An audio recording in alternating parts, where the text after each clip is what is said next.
부름받은 사람은 많으나 뽑힌 사람은 적다. 비슷한 얘기입니다.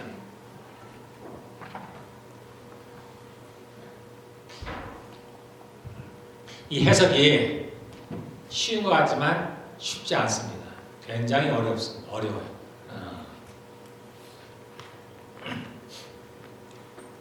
우리가 이제 성경을 보면은 여러분들도 마찬가지인데요. 이제 묵상을 오래 하다 보면은 성경에 대한 조금씩 지식들이 쌓여갑니다.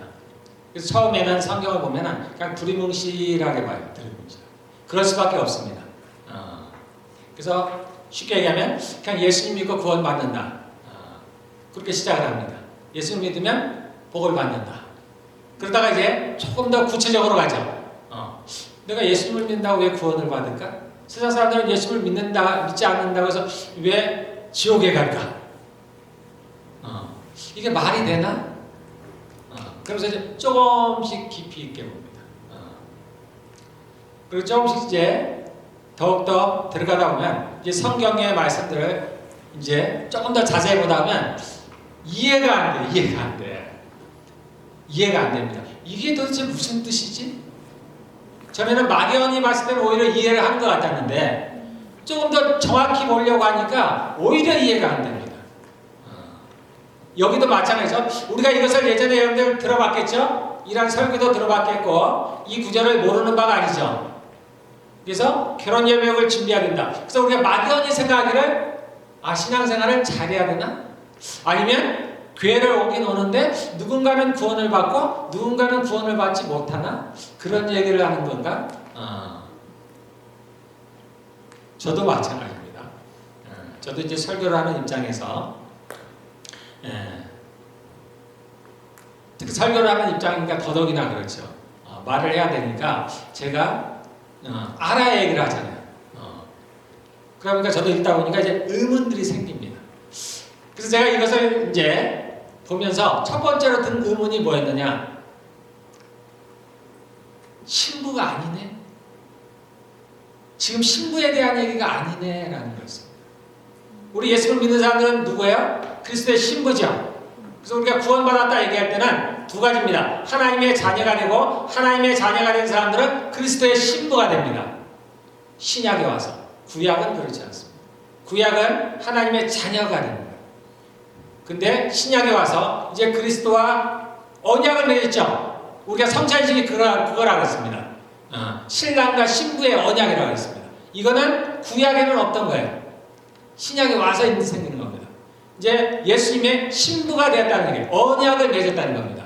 그래서 하나님의 자녀가 되었다는 것과 그리스도의 신부가 됐다는 건 동시에 되는 겁니다. 신약에 와서.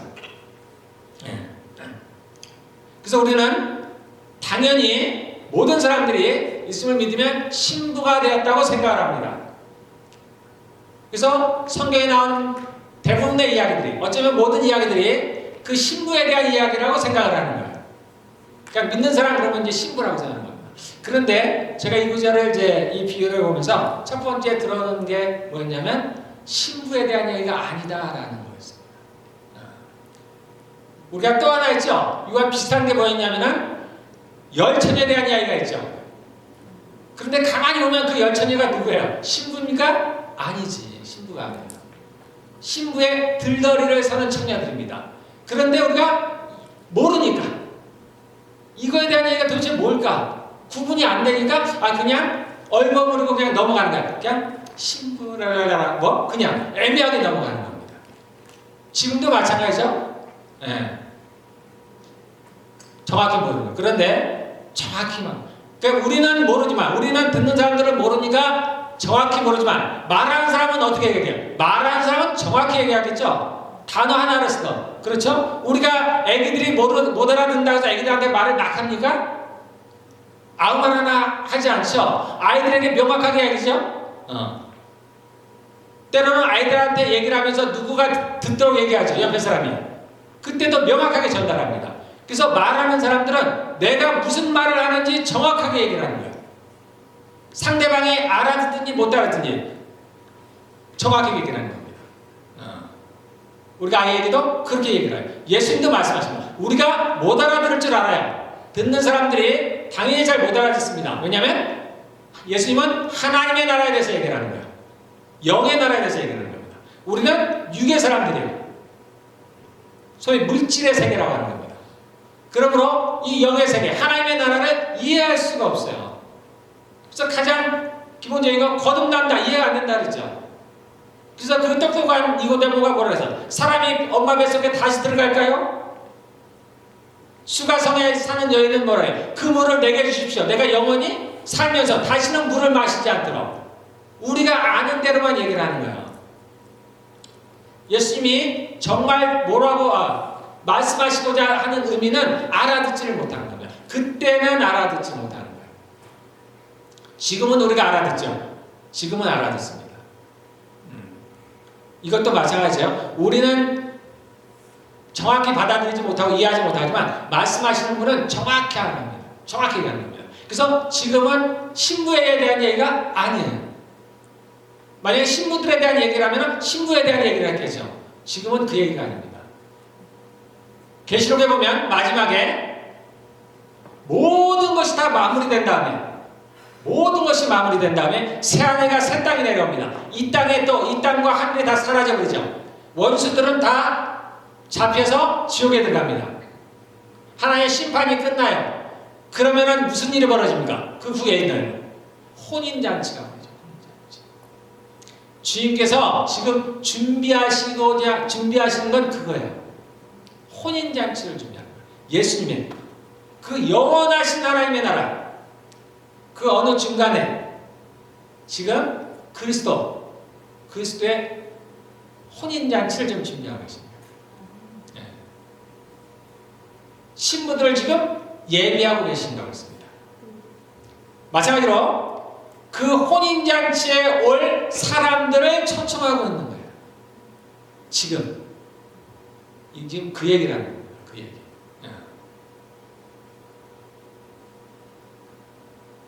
그래서 앞에 보면은 이게 첫 번째 질문이에요. 그래서 해답은 그겁니다. 신부들에 대한 얘기가 아니다라는 거예요. 혼인잔치에 참여할 하객들 그들을 지금 부르는 이야기들을 하고 있는 거예요. 그런데 어떻게 했다고요? 처음에 불렀는데 그들에게 초청을 했습니다. 그런데 그들이 관심이 없어요. 여기 뭐라고 되냐면 잔치에 불러오게 하였는데 그들은 오려고 하지 않았다. 그래서 이제 다시 한번 부릅니다. 다시 한번 종들을 보내서 이번에는 뭐라고 얘기했냐면 그 임금님이 그 종들에게 말하죠. 뭐라고 했냐면 잔치에 음식들이 다 준비되어 있어.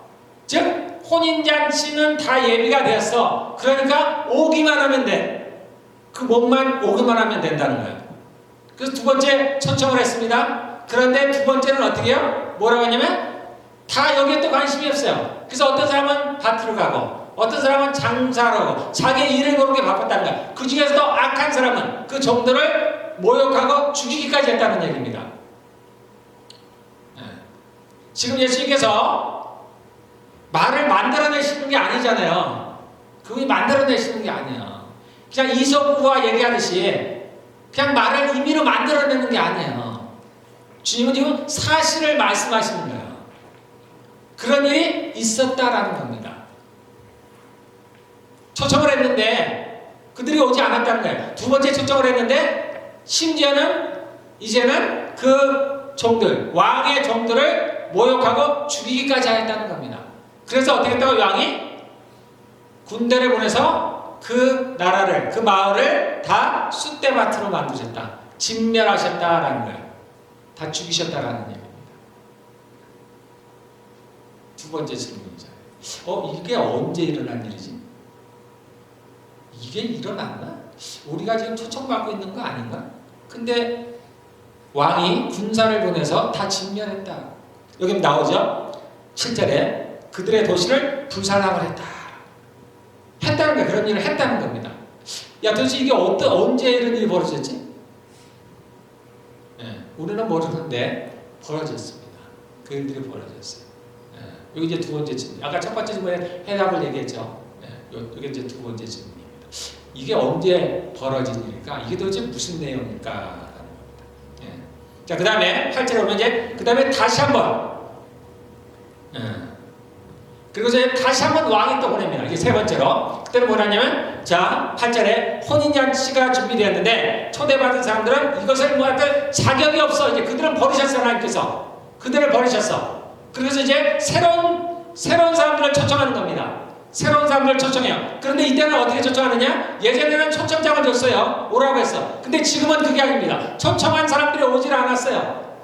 그러니까 어떻게 이번에는 어디든 그냥 나가라는 거예요. 그냥 내거리에 나가든 또는 장에 나가든 또 어디 구절은 그런 구절이 있나요? 산울로 나가든 가서 닥치는 대로 데려오라는 겁니다. 이 혼인잔치가 준비되었는데 손님이 없다는 거예요. 그래서 그 손님들을 데려오라는 거예요. 그래서 이 잔치의 자리를 채우라는 겁니다. 지금 이건 하느님의 나라를 얘기하는 거예요. 임금이 누구예요? 하나님이죠. 당연히 하나님입니다. 하나님 아버지예요. 아들은 누구예요? 예수 그리스도죠. 예수 그리스도의 혼인잔치를 하는 지금 그 얘기를 하고 있는 겁니다. 지금 이 땅에서 벌어지는 일들을 하고 있는 거예요. 그래서 세 번째로 이 임금이 자신의 종들을 보내서 얘기합니다. 너희는 어디로 가라 그래요? 보니까 내거리로 나가서 아무나 만나는 대로 아무나 데려오라는 거예요. 만나는 대로 다 데려오라는 겁니다. 그리고 이 잔치에 참여할 사람들을 청해라는 거예요. 데려오라는 거예요. 그래서 종들은 큰 길로 나가서 악한 사람이나 선한 사람이나 관계가 없어요. 누구든입니다. 누구든. 그래서 심지어 살인자들도 세상 사람들은 믿지 않죠. 어떻게 살인자가 예수를 믿는다고 구원을 받나? 지금은 관계없죠. 우리가 살인자들이라고 구원을 못 받는다고 생각합니까? 그렇지 않죠? 이 세상에 구원받은 사람이 없다라고 우리는 믿어요. 아무리 약한 사람이도. 그래서 감옥에서도 복음을 전하는 겁니다. 그 얘기예요. 그래서 선한 사람이든 악한 사람이든 만나는 대로 다 데려왔다. 그래서 혼인잔치 자리에는 손님에 가득 차게 되었다.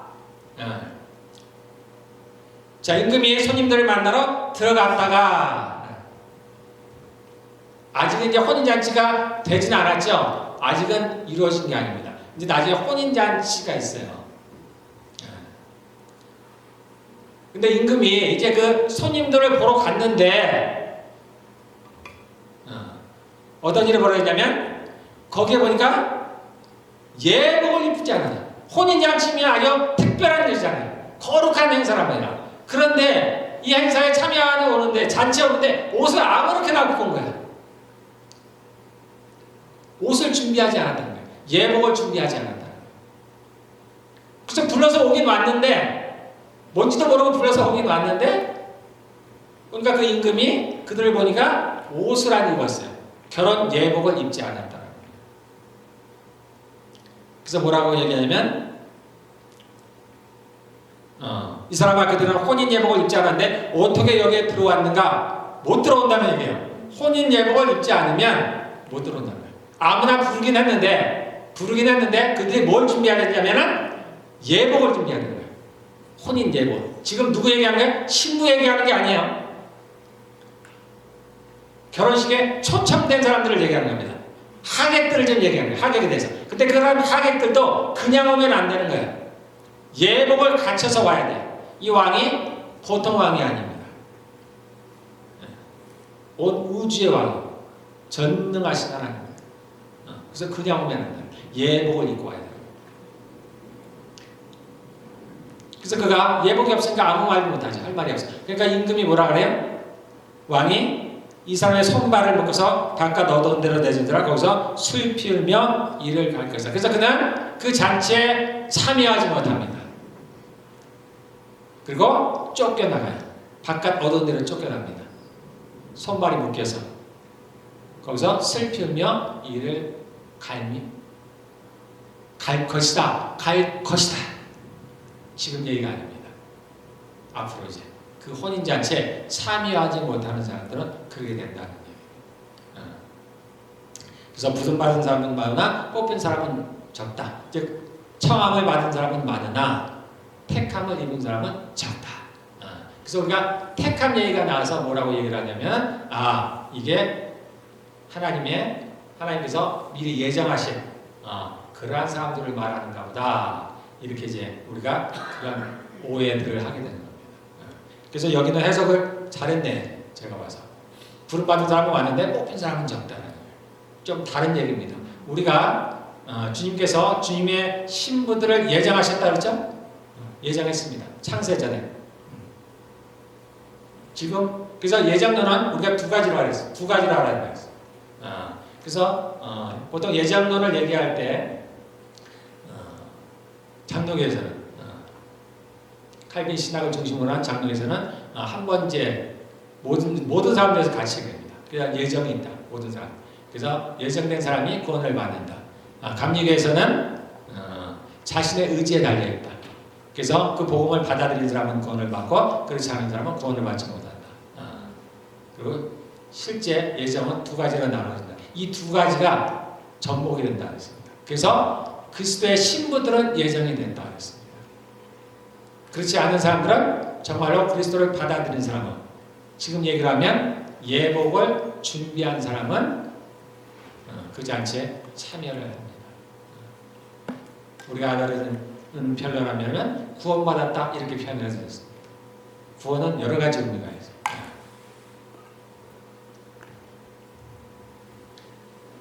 자, 지금 내용은 그 얘기입니다. 이제 미래에 있을 미래에 있을 하나님의 심판이 끝나고 이제 있을 그 혼인 잔치에 대해서 얘기를 하는 겁니다. 그래서 그거에 대한 이야기를 하는 거예요. 그래서 아까 두 번째 질문, 이게 언제적 얘기냐? 구약에 대한 얘기입니다. 구약. 첫 번째, 하나님께서 아브라함 한 사람을 택해서 그들을 초청하셨어요. 그 이스라엘이라는 나라를, 세상에 많은 나라들이 있지만 그 중에 이스라엘이라는 나라를 선택하셨습니다. 그래서 그들을 초청하셨습니다. 하나님의 자녀로 초청을 하셨어요. 여기로 치면은 이제 하객으로, 혼인잔치 하객으로 초청을 한 거예요. 그런데 그들이 그것을 받아들이지 않았습니다. 그래서 가나안에 들어간 사람 몇 명 있다고요? 두 사람. 두 사람만이 들어갔다. 나머지는 못 들어갔어요. 근데 하나님의 초청을 받아들이지 않아. 그 얘기를 하는 첫 번째. 물론 그들 중에 딱 두 사람만이 하나님을 믿었다. 그렇지 않습니다. 그 중에서도 많은 성경에 나오지 않은 주님을 하나님을 믿은 사람들이 있었겠죠. 여호수아와 갈렙은 그 중에 대표적인 사람이에요. 그 주님을 믿은 사람들은 초청에 그건 이제 들어가는 거예요. 자, 그래서 이 이스라엘 백성들이 하나님을 거부했죠. 떠났습니다. 그래서 대운이 광야에서 죽었어요. 그리고 그 다음 세대, 이제 그 다음 세대가 가나안으로 들어갑니다. 그래서 두 번째 초청이에요. 두 번째 초청. 근데 두 번째 초청에도 어땠어요? 이스라엘 백성들이 그 주님의 초청을 거부했습니다. 그들이 받아들이지 않았어요. 심지어는 주님이 보내신 많은 선지자들, 죄종들을 모욕하고 죽이기까지 했죠. 결국은 어땠어요? 이스라엘 나라가 바벨론에 쫓겨나서 망하게 되는 거예요. 지금 그 얘기입니다. 두 번째 초청. 이미 이루어진 일이에요. 주님께서 그들을 진멸하셨다 그런 얘기입니다. 물론 그 중에도 하나님을 잘 믿었던 사람들이 있겠죠. 우리가 아는 대로 선지자들 예수를 잘 믿었습니다. 하나님을 잘 믿었습니다. 다윗도 그렇고. 그런 사람들은 당연히 이 초청에 응한 거예요. 그러지 않은 사람들은 그 잔치에 들어가지 못합니다. 자, 그 다음에 세 번째 초청은 언제? 그럼 여러분들 아시겠죠? 신약입니다. 신약. 이제. 그래서 지금은 이러한데요. 선한 자나 악한 자나 무조건 하나님이 초청을 하십니다. 혼인잔치가 다 준비가 됐습니다. 우리가 마지막에 보면은 하늘에서 새 예루살렘이 내려오죠.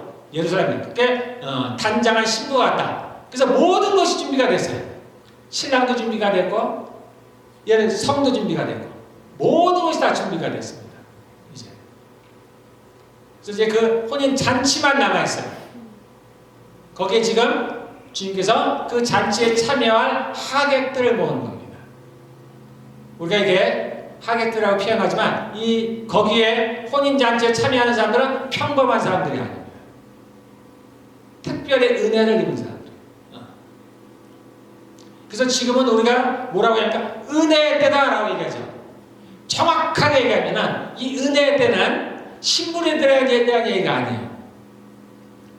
우리 그리스도의 신부된 사람들은 이미 택정함을 입었습니다. 그 이전에 창세전에 은혜를 받은 사람들이에요. 구원뿐만이 아니라 그리스도의 신부로서 택정함을 입은 사람들입니다. 지금 은혜의 때라는 건 정확히 얘기하면 지금 요 초청을 의미하는 거예요. 초청. 지금이 은혜 받을 만한 때라는 겁니다. 지금의 초청에 응하라는 겁니다. 초청에 응하라는 겁니다. 지금 초청에 응할 수 있는 때라는 겁니다. 그래서 지금은 선한 사람이나 악한 사람이나 관계가 없어요. 누구든지 예수를 믿기만 하면 되는 거예요. 지금은 은혜의 때는 지금 요 장면을 이야기합니다. 그래서 세 번째 초청은 바로 지금 신약의 시대를 이야기를 하고 있는 겁니다.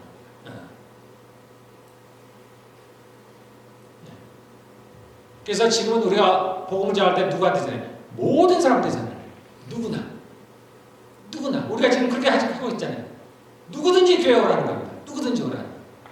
누구든지 예수를 믿기만 하면 된다는 얘기예요. 그래서 우리가 누구든지 부르는 거예요. 지금은 이 때입니다. 그런 때입니다. 그런데 우리가 지금 누구든지 부르지만은 누구든지 청함을 받아서 교회로 오고 누구든지 예수를 믿으러 교회를 오지만은 그러나 그 모든 청함을 받은 사람들이 교회로는 모든 사람들이 다 그 혼인잔치에 참여할 수 있는 건 아니다. 우리식으로 얘기하면 구원을 받는 것은 아니다라는 겁니다. 그 혼인잔치에 참여하기 위해서 그 특별한 사람들만이 거기에 참여하는 겁니다. 그 성에 들어가는 겁니다. 그 예복 입지 않은 사람은 계시록 보면 그 성에 들어가지 못합니다. 그 혼인잔치에 참여하지 못하는 같은 얘기입니다. 예복을 입어야 돼요. 이것은 신부의 예복이 아니에요. 결혼식에 참여할 결혼 예복을 입는 거예요.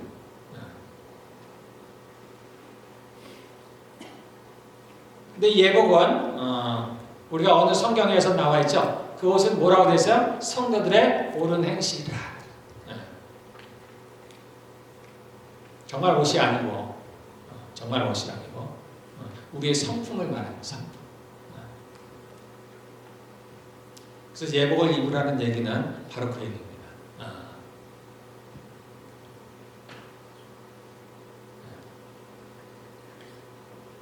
그래서 물론 이 비유의 핵심은 그런 거죠. 예복을 준비하라는 겁니다. 예복을 준비하라는 거예요. 그리스도의 신부된 사람들에게는 특별한 예복이 있습니다. 그는 신부의 예복이에요. 지금 이건 신부의 예복이 아니라 그러죠. 하객들의 예복입니다. 신부의 예복이. 그거는 우리가 준비할 수 없는 거예요. 우리가 준비하는 게 아닙니다. 그래서 그날에 주님께서 입혀주시는 거예요.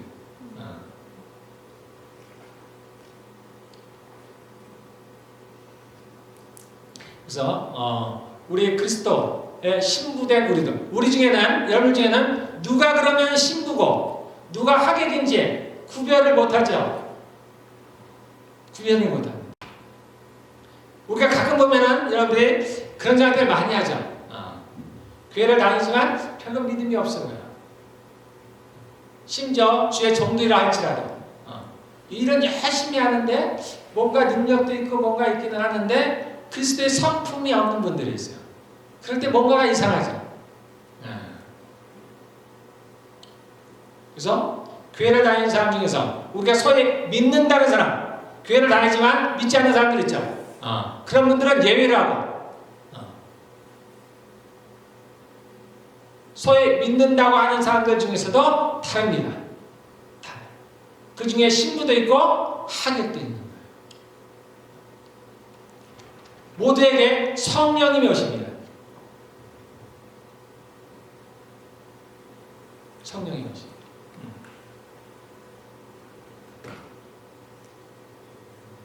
그래서 우리가 겉으로는 분간이 안 돼요. 저 사람이 그리스도의 신부일까? 또는 내가 그리스도의 신부일까? 아닐까? 하는 것들이 좀 구별이 안 돼요. 그런데 구별할 수가 있습니다. 구별할 수가 있어요. 신부와 하객이 차이가 있어요. 여러분 본인들 한번 보시기를 바라겠습니다. 신부는 이 하객들이 갖고 있지 않는 게 있어요.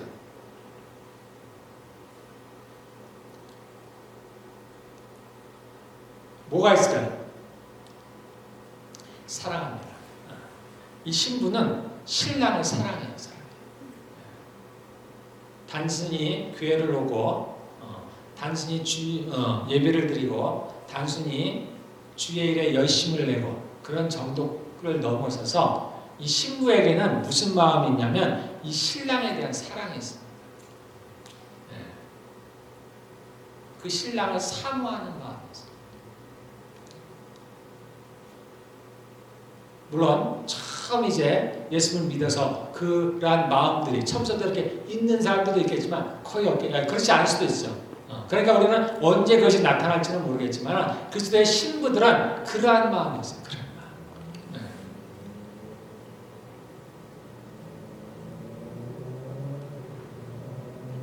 제가 이제 예수를 처음 믿고 저는 이제 가끔 간증을 합니다만 제가 처음 예수 믿고 제게 그런 마음이 있다. 내가 하나님을 사랑하는 마음이잖아. 근데 그 사랑하는 마음이 하나님이 사람이 아닌데 마치 연인을 그리워하듯이 사랑하는 마음이 생겨요. 처음에 제가 이게 너무나 이상한 거예요. 아, 내가 왜 이러지? 밤에 잘 때 가려면 이제 꿈에라도 내가 보고 싶은 거예요. 주님. 꿈에서라도 내가 주님을 보고 있어. 그래서 제가 간증을 잘 못 듣는다 그랬잖아요. 간증을 들으면 제가 마음이 뜨겁다기보다는 뭐라고 했구나. 그냥 듣고 있을 수가 없었어요. 제가. 마치 이렇게 드라마를 보면 그런 로맨스 드라마를 보면 그러한 감정들이 생기죠. 그런 것처럼 제가 난 간증을 듣는다든가 또는 TV를 볼 때라도 그런 사랑에 대한 이야기가 나오면 제가 마음이 뜨거워져요. 그래서 제가 주님에 대한 그러한 마음. 내가 그 간증을 잘 못 들어서 제가 그 자리에서 견디지 잘 못해요. 책도 제가 잘 안 읽었어요. 그러니까 저는 저에게는 그러한 마음. 물론 평범한 건 아니죠. 보통은 그렇지 않을 거라고 저는 생각합니다. 그러한 마음이 제게 부어졌어요. 그런 것처럼 여러분들에게 그리스도에 대한 사랑이 있느냐? 신부들은 사랑이 있어요. 사랑이 있어요. 여러분 중에서 누군가 우리 정예련 사람이 많이 얘기하는데 주님을 싹 간절히 사랑하는 마음이 있어요. 신부의 마음이 있어요. 그건 영락 없어요. 신부입니다. 그래서 믿는 사람들이 다 똑같지 않아요. 성경에 마르다와 마리아 얘기가 나오죠. 주님은 분명하게 얘기합니다. 마르다는 일을 열심히 했어요. 마리아는 주님 앞에 앉아 있습니다. 주님이 말씀하시죠. 분명하게 말씀하시죠. 이 마리아가 좋은 걸 택했다. 우리가 볼 때 그렇죠. 아니 나가서 좀 일 좀 도와줘야 되지. 좀 열심히도 내가 뭐 좀 해야지. 근데 주님은 말씀하십니다. 마리아가 좋은 걸 선택했다. 저는 그것을 빼앗기지 않을 것이다.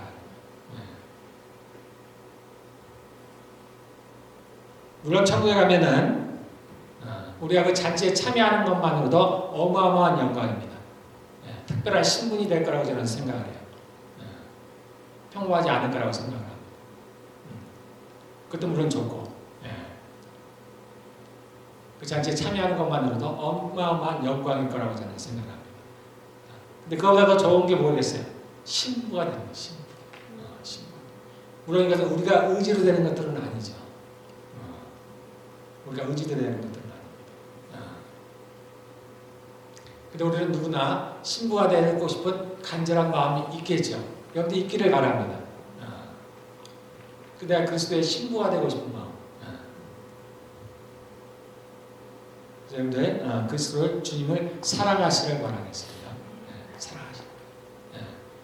그래서 우리가 열심히 해서 주를 위해서 일하는 것도 당연히 좋고 그러나 우리가 그리스도를 사랑하는 마음이 있어요. 그리스도를 사랑하는 마음이 있는 것은 뭐냐면은 좀 다른 거죠. 그 주님을 기쁘시게 하는 마음이에요.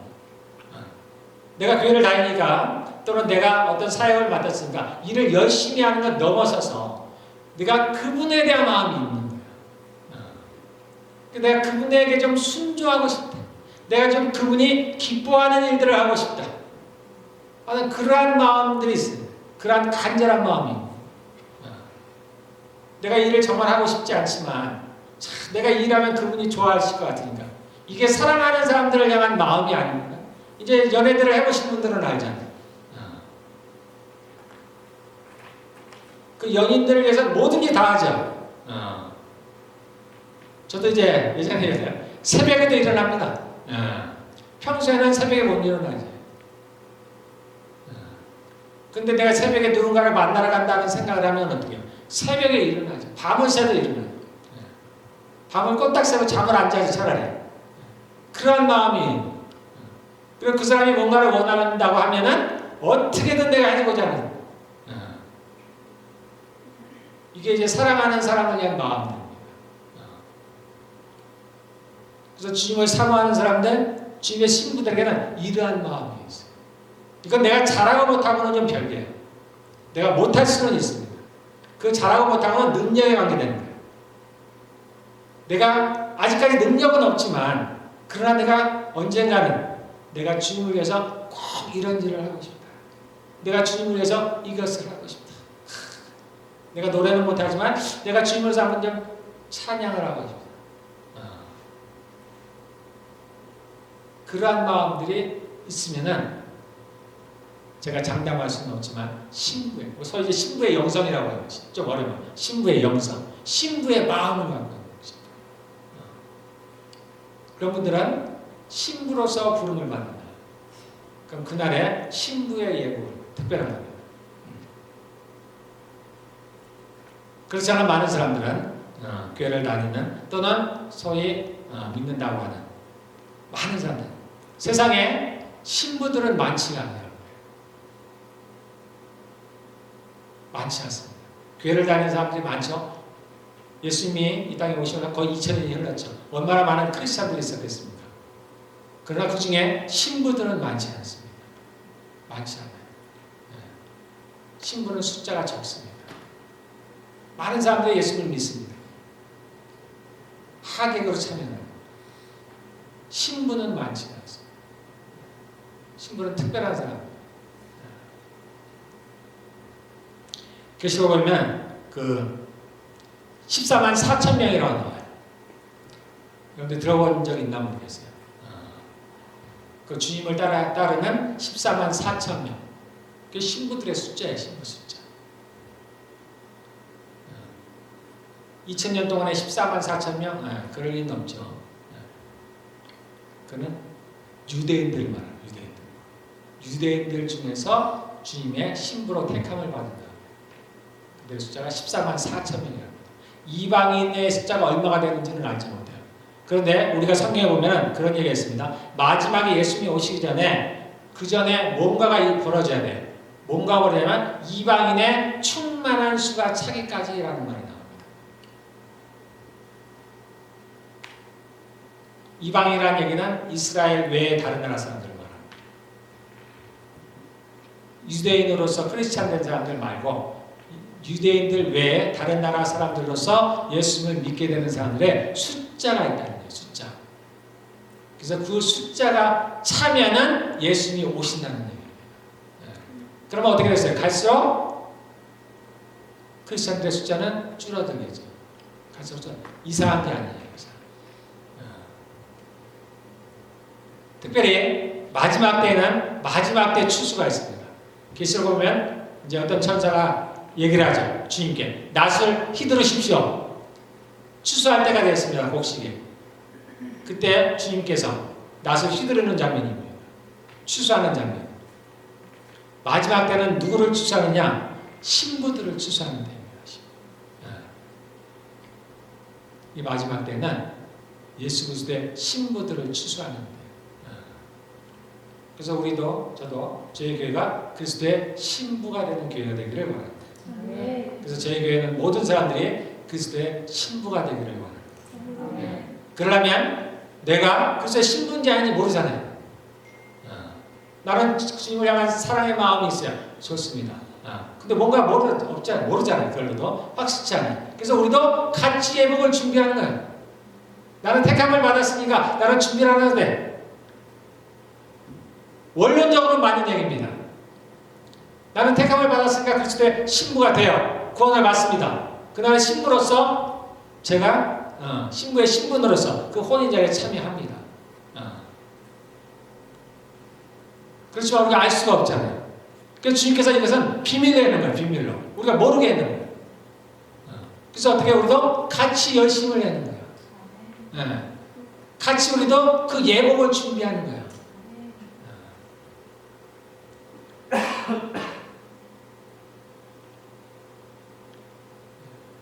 이것이 현실이에요. 현실. 교회로 오는 사람들이 다 그 잔치에 참여하는 게 아니라는 겁니다. 우리 식으로 하면 다 그들이 구원을 받는 게 아니라는 거예요. 그럼 그 기준이 뭘까? 예복이라고, 예복. 아예 예수를 믿지 않는 사람들은 얘기할 것도 없어요. 예수를 믿어도 우리에게 뭐가 나타난다고요? 뭐가 있어야 된다고요? 예복이 있어야 된다. 예복. 그렇지 않으면 어떻게 된다고요? 쫓겨납니다. 쫓겨나. 바깥 어두운 데로 손발이 묶여서 쫓겨나간다는 거기서 슬피우며 이를 감이 있으리라. 예수님께서 이 말씀을 하실 때 말을 만들어낸 게 아니라 그랬죠. 주님이 이렇게 말을 만들어낸 게 아니잖아요. 실제입니다. 실제. 그 나라에서 벌어질 일들이에요. 그러니까 우리는 어떻게 됐어요? 이제 예복을 준비해야 됩니다. 예복은 뭐라고 했습니까? 성도들의 옳은 행실. 다르게 표현하면 성령의 열매입니다. 예복은 성령의 열매. 왜 성령의 열매라고 했을까요? 우리 혼자로는 맺을 수 없는 거예요. 여러분들 누군가를 용서하고 싶죠? 우리가 배웠습니다. 여러분 우리가 하나님의 말씀을 순종하지 못하는 것이 그 하나님의 말씀을 몰라서 그러는 게 아니에요. 저 하나님께서 제게 매일매일 얘기하신다는 거죠. 매일같이 얘기합니다. 제가 매일 저녁 되면 이제 하나님과 하루의 삶을 돌아가면서 얘기를 해요. 그럼 내가 잘못한 걸 또 그 다음날 계속 잘못합니다. 그래 너가 그랬어. 내가 몰라서 그 일을 못하는 게 아닙니다. 능력이 안 됩니다. 능력. 그걸 하도 많이 지적받은 거 어떻게 나중에 주님 저는 아무것도 못하겠어요. 아무것도 안 됩니다. 더 이상은 안 됩니다. 우리가 간단한 건 제가 막 해보려고 하죠. 근데 내게 어려운 것들이 있잖아요. 좀 친절하게 얘기하는 거? 좀 될 수는 있을 것 같아요. 근데 더 어려운 것들이 있어요. 나에게 함부로 하는 사람들은 내가 저 사람의 죄를 용서한다고? 쉽지가 않아요. 쉽지가 않아. 저 사람이 이렇게 잘못했고 이렇게 내 속에 끌어오르는 거. 내 안에도 육신이 있으니까. 성경은 뭐라 그래? 마음으로 누굴 용서하라 하잖아요. 주님 저는 그것은 못합니다. 못하는 게 아니라 안 되는 거 안 돼. 그래서 어떻게 해요? 말을 하라. 주님 제가 용서합니다. 근데 제 마음은 그렇지 않지만 제가 주님 이것도 쉬운 게 아니에요. 여러분들 쉽지 않습니다. 주님 내가 저 사람이 내게 한 죄를 제가 용서합니다. 네. 그것으로 됐다는 거예요. 왜냐하면 지금은 그 이상 할 수가 없으니까. 이렇게 하다 보면 이제 하나님의 능력이 내게 주어집니다. 그래서 조금씩 쉬워져요. 그래서 어느 날 제가 보니까 전에는 정말 못할 것 같은 것들을 되더라고요. 돼요. 제 마음이 바뀌었어요. 그래서 이것은 누가 갖고 온 거예요? 성령께서. 내가 임의로 할 수 있는 게 아니에요. 내가 주의 말씀에 순종했더니 어찌하든지 간에 내 육신을 쳐서 복종을 시키죠. 그래서 저 상대를 향한 미워하는 마음을 내가 누르키고 용서하지 못하는 그 마음을 내가 누르고 입으로 내가 시인을 하는 거예요. 그러니까 하나님의 말씀에 순종할 때 성령의 열매들이 맺혀져 갑니다. 그래서 나중에는 어떻게 돼요? 저 사람이 밉지가 않아. 똑같은 행동을 하는데 왠지 밉지가 않은 거예요. 저 사람이 긍휼하게 느껴지는 거예요. 야, 불쌍하네. 내가 전에는 왜 저게 그렇게 미웠을까? 지금 보니까 아무것도 아닌데, 그냥 스쳐가는 말들인데 그게 왜 그렇게 내가 그렇게 듣기 싫었을까? 지금은 아무렇지도 않은데. 이렇게 변화되는 것이 있어야 돼요. 그러니까 나의 의지로 되지 않는 하나님으로부터, 정확히 얘기하면 성령의 열매들이 내 안에 맺혀져야 됩니다. 그리스도의 성품이에요. 그래서 그리스도의 성품을 우리에게 입혀주셔야 돼요. 자, 그리스도의 성품이 어떻게 입혀지냐면, 우리가 가장 어떻게 보면 기본적인 걸 알았습니다. 하나님의 말씀에 대한, 또 하나님께서 우리를 어떻게 변화시키는 것에 대한 기본적인 게 뭐냐면, 우리의 영과 혼을 찔러 쪼개는 걸 알았습니다. 하나님의 말씀은 살았고 운동력이 있어서 좌우에 날선 어떤 검보다, 양날의 검이라 그러죠. 그 양날의 검보다도, 어떤 양날의 검보다도 예리해서, 그런데 그것은 뭘 쪼개느냐면 영과 혼과 관절과 골수를 찔러 쪼갠다 그랬습니다. 그리고 우리의 마음의 생각과 뜻을 감찰하신다 그랬습니다. 하나님의 말씀이 일하시는 방법입니다. 그래서 그 영이 우리 안에 있는 악한 영이라고 했습니다. 죄라고 하는 거였어요. 그래서 이 악한 영이 우리 안에 들어와서 우리로 하여금 죄를 짓게 만드는 거예요. 우리를 죄를 짓도록 유혹을 하는 겁니다. 우리가 그래서 이게 힘이 없어요. 그래서 죄를 짓는 거예요. 그런데 하나님의 말씀이 강하기 때문에 그 악한 영을 우리의 혼으로부터 분리하는 거예요. 찔러 쪼개는 거예요. 그걸 멸하시는 겁니다. 그 멸한 자리를 누가 차지하느냐? 성령께서 차지하시는, 성령께서 차지하시는 거예요. 그래서 이 신약에는 하나님의 나라가 이 땅에 침입해 들어오는 겁니다. 그럼 하나님의 나라가 침입해 들어오는데 어느 미국을 또는 영국을, 러시아를, 한국을, 그 나라를 빼앗는 그런 얘기가 아니죠. 어디를 빼앗는가? 우리 안에, 사람 안에서 그 악한 영을 물리치고 악한 영이 차지하고 있던 그 자리를 이제 주님께서, 성령께서 그 자리를 차지하시는 거예요. 이게 지금 우리 안에 벌어지는 일들입니다. 이 땅에서. 그래서 전에는 악한 영이 내 혼을 사로잡았을 때 같아요. 나에게 폭력적이고 음란하고 각종 죄악들이 내게 가득해요. 그런 성격들이 우리가 소위 성격이라고 얘기하는 겁니다. 내 거라고 얘기하는 거예요. 사실 내 거가 아니라고 그랬죠. 그 악한 영입니다. 음란한 영이 내 안에 들어오면 내가 음란해지는 거예요. 폭력의 영이 내 안에 들어오면 내가 폭력적인 사람이 되는 겁니다. 용서하지 못하는 영이 들어오면 내가 죽었다 깨라도 용서를 못해요. 그런데 하나님의 말씀이 우리 안에 들어와서 그 악한 영을 나의 혼으로부터 분리시켜서 쫓아내버리면 이제 그 용서하는 성령이, 정결하신 성령이,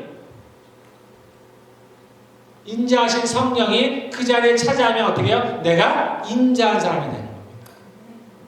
내가 친절한 사람이 되는 거예요. 내가 누군가를 용서할 수 있는 게 되는 거예요.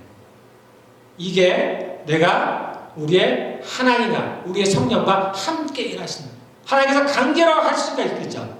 그러나 그렇게 안 하신다니까요. 왜냐하면 자신의 신부, 그리스도의 신부를 만드는 과정이에요. 과정.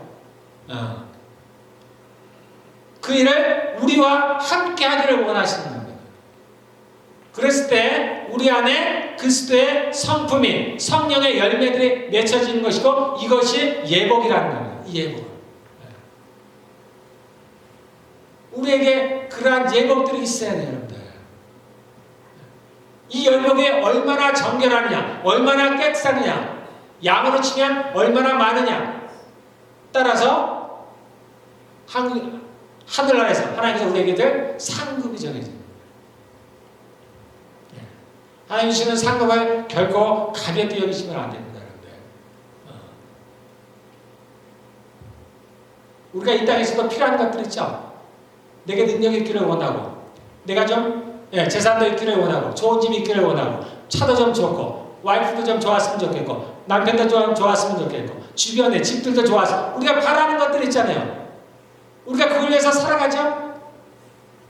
천국도 그런 것이 있는 거예요. 하나님은 공평하신 하나님입니다. 평등하지 않다고 얘기했어요. 그래서 평등은 올바르지 않다. 남녀가 평등하다? 올바르지 않습니다. 하나님이 다르게 지었어요. 다 다르게 지었어요. 네.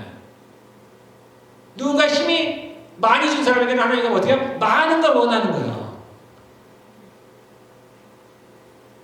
우리가 어떤 사람이 9시에 가서 일을 했더니 한 달란트 받았어. 어떤 사람이 저녁 5시에 갔더니 한 달란트 받았어. 이거는 다른 얘기라고 그랬죠.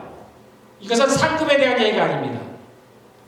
그래서 아침에 온 사람과 저녁 5시에 온 사람이 즉 11시간을 일하는 사람과 1시간 일하는 사람을 하나님이 똑같이 상급을 준다. 그런 자는요. 그렇지 않습니다. 하나님은 공평하신 하나님이세요. 각자가 행한 대로 받는 거예요. 한 달란트 남는 사람은 그에 상당한 만큼, 5달란트 남는 사람은 그에 상당한 만큼을 하나님이 주시는 거예요. 그래서 다릅니다. 천국에서의 삶이 달라요. 우리의 신분이 다르고 위치가 다릅니다. 다 달라요. 그것은 무엇으로 결정되느냐? 이 땅에서. 물론 신부라는 신분은 그거는 주님이 미리 정하신 겁니다. 그러나 신부라 할지라도 그 하나님의 나라에서 얼마나 많은 신부들이 있겠어요. 아까 유대인들만 해도 14만 4천이라고 그랬죠. 이방인들은 얼마나 많은 신부들이 있겠습니까? 그들이 다 같지가 않아요. 높낮이가 같지가 않다고 여러분들. 같은 신분에도 다르다는 겁니다.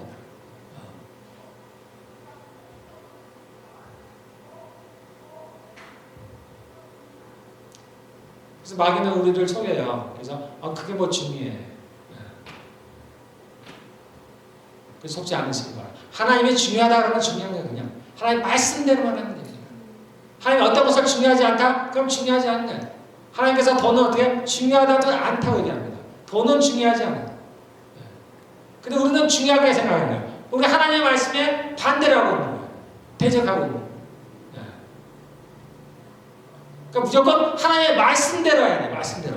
하나님이 이게 중요하다 그러면 중요한 거예요. 그냥. 하나님이 이게 중요하지 않다 그러면 중요하지 않은 겁니다. 그러한 마음들이 우리에게 있어야 돼요. 그냥 내가 주님의 말씀대로만 따라하겠다. 이게 어린아이 같은 거야. 어린아이. 재지 않는 거야. 내가 생각으로 이게 옳은가 그런가 저 하나님의 말씀이 여러분들 안 그럴 것 같죠? 하나님이 말씀하시면 무조건 다 순종할 것 같죠? 하나님 말씀이 옳습니다 할 것 같죠? 안 그런다니까요. 길 가다가 너 무릎을 꿇고 나에게 기도하라. 무릎 꿇고 기도할 사람이 몇이나 있을 것 같아요. 하나님이 직접 하셔도 말씀을 해도 못해. 아니 주변에 이렇게 쳐다보고 있는데 내가 여기서 무릎을 꿇어도 되나요? 주 사람들이 나를 어떻게 볼 건데? 이게 주님의 자녀로서의 모습이 아니지 않나요? 우리 못한다니까요.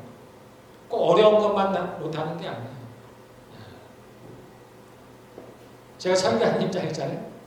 조금만 이상하게 제가 평소에 알고 있던 것과 다른 내용을 주님께서 이러라 하면 제가 또 어려워요. 사람들이 나를 어떻게 볼 건데? 이거 이상하게 생각할 텐데. 쉽지 않다.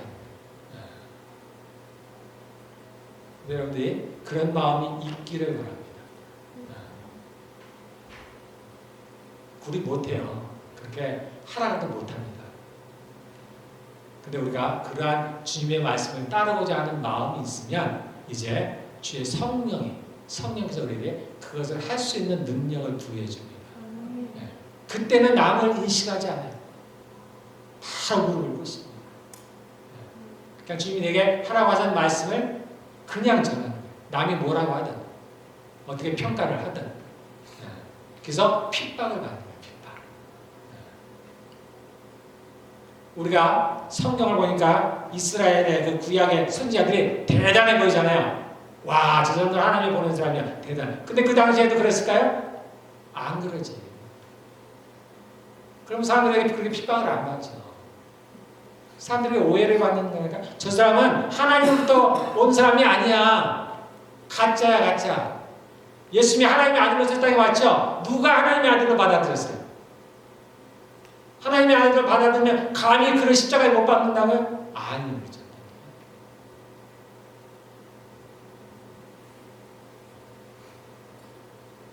네, 쉽지는 않아요.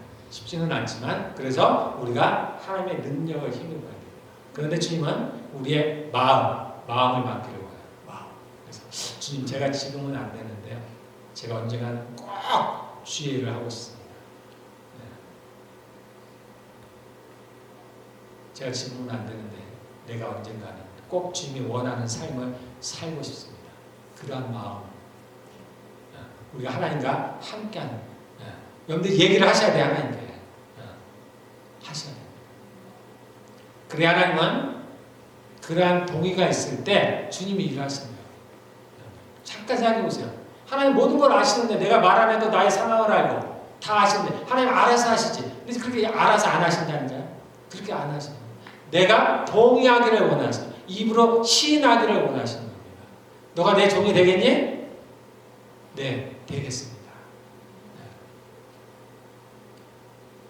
그렇게 시인을 해야 그렇게 그렇게 계약을 맺어야 되는 거예요. 주님과.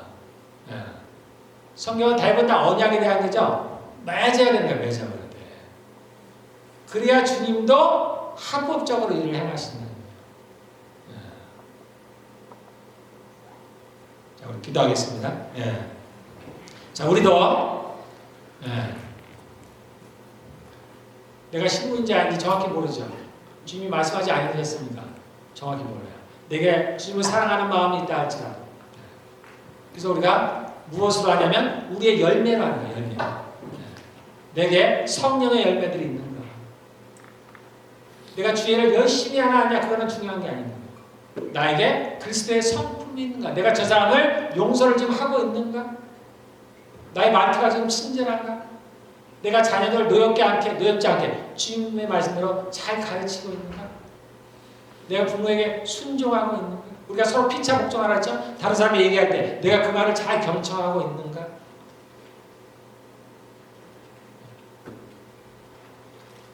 내가 어떤 일을 잘하는 건 열매가 아니에요. 성품, 내 안에 성품이 있는가? 내가 겸손하게 일을 하고 있는가? 혹은 내가 자랑하고 있지 않는가? 내가 누구를 비난하고 있지 않는가? 자, 우리가 예복을 준비합시다. 기도합시다. 우리.